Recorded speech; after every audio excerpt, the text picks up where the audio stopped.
What was that? You think that was the 10 o'clock hour? So we're at 111.05 on the total episode, but that's minus commercials. So Yeah. we're pushing it. I don't think we've hit the 10 o'clock yet. I think we started that. So let's hit the play button right here, and we're back for an iconic episode of Monday Night Raw. Raw 1000. Man, still can't get over that. Was 10 years ago, and it was Raw 1000. So I don't know. Somebody named Steve should probably do the math and see if you did 52 episodes times 10 years plus 1000. How many episodes are we at now? I think we're at 14,672. I'm just making that math up in my head. It's wrong. Bret Hart comes 1520 is what I'm hearing from the truck. I'm sorry, I'm hearing from the truck 1520. So we're almost over halfway to 2,000. Bret the Hitman Hart on his way to the ring. Let's chime in with the audio here and hear what the Hitman has to say. I want to know what is Road Dogg going to do with DX on the Raw 2000 episode? Oh, yeah, I won't be in there. I won't be there. I don't think. All right, volume up.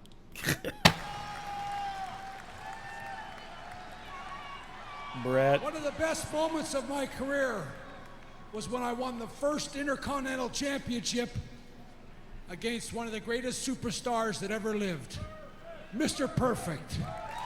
Amen. It's an honor for me to be here tonight for the 1000th episode of Monday Night Raw and to introduce to you the two participants in tonight's Intercontinental Championship match. First, I want to introduce the Intercontinental Champion, Christian. Well, you recall my favorite Bret Hart promo is got to be in Pittsburgh when he says, if I was to give America an enema, I'd stick the hose right here in Pittsburgh. That's a Newark joke. JK. Okay, so Christian, let's see who's Christian's facing to try to hold on to his Intercontinental Champion. I know. Do you want to guess? Richard Belvedere. No, Mr. Belvedere. I was a big fan of Mr. Belvedere. Me too. The Human too.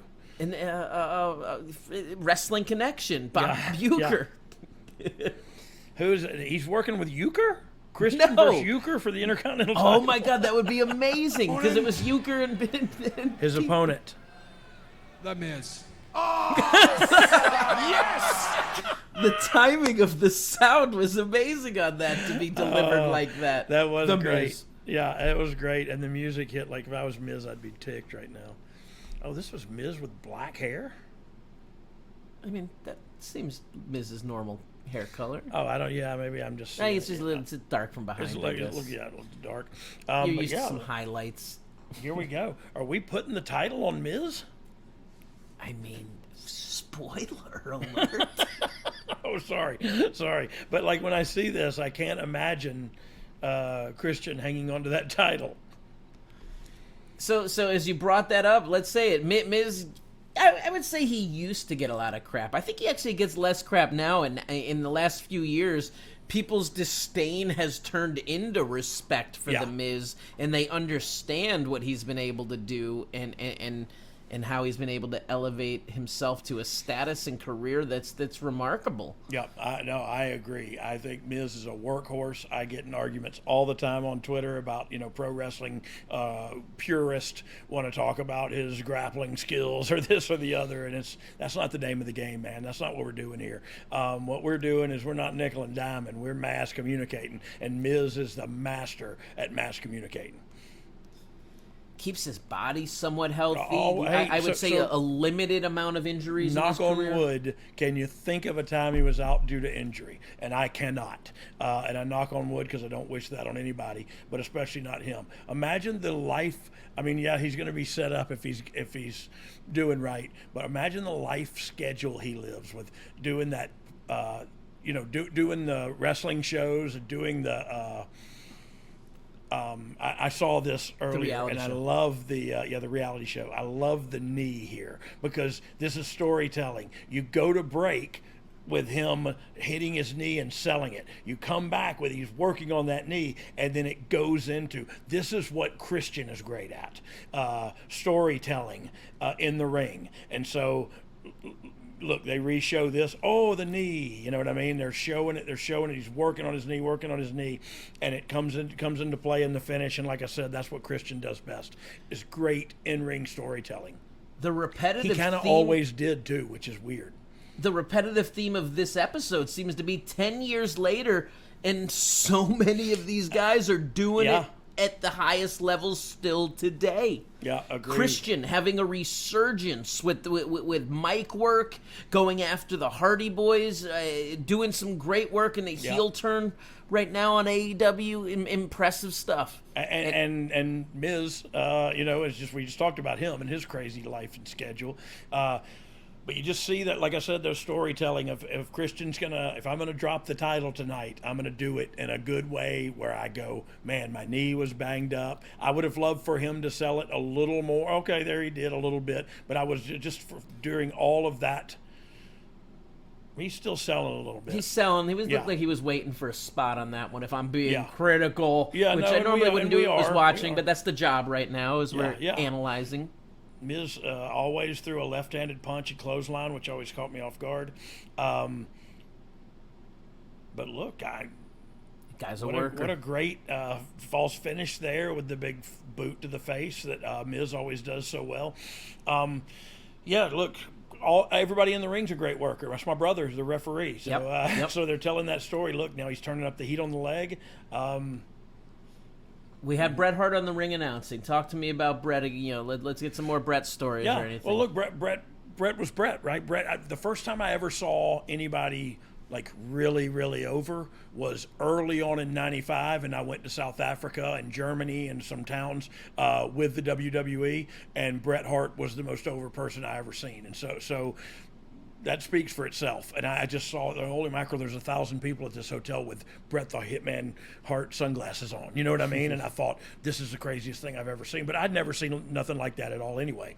Look, Bret's Bret, and one of the all-time greats in the WWE. And that's a fact. That's not anybody's opinion or, you know what I mean? Like, it doesn't matter what my opinion is. The facts are he's Bret the Hitman Hart, multi-champion in the WWE and one of the all-time greats.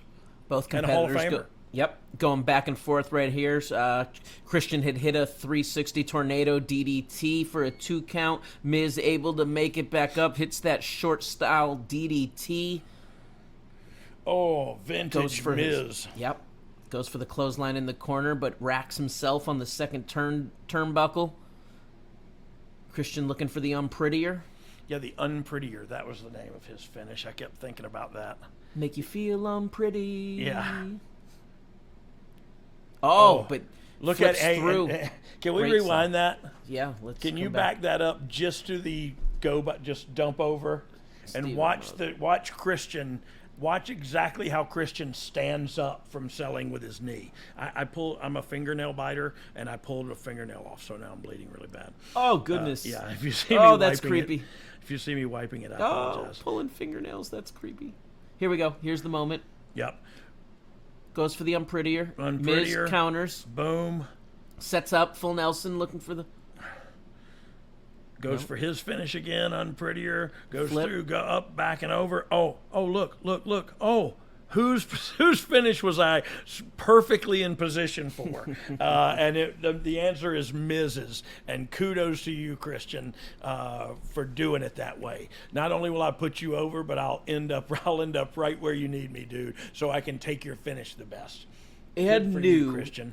Intercontinental Champion, The Miz. The Miz. Hey, and one of many. How many has he had now? How many has Miz... What is the zombie match, Steve? The zombie match was before Wrestle. It was to promote the Netflix movie. Scotty Garland was zombied. Yeah, it was one of the zombies. Yeah, that's right. Okay, yeah, I remember that. Let's go, Mike. The Intercontinental Champion. And I'm... Awesome. awesome. He's indeed awesome. He takes advantage of stuff like that, man. He had one line after winning the title. He takes advantage of it, and he delivers it correctly, and his timing is good. You know what I mean? And he places himself right for the cameras to pick up what he wants. The way he held the championship on that last camera shot was very similar to Alexa Bliss's way, which I never noticed the similarity there. Which she probably got it from him. Yeah, I didn't realize that. I didn't realize that either. But yeah, Miz is the man. So what's up next? So much is going on. The wedding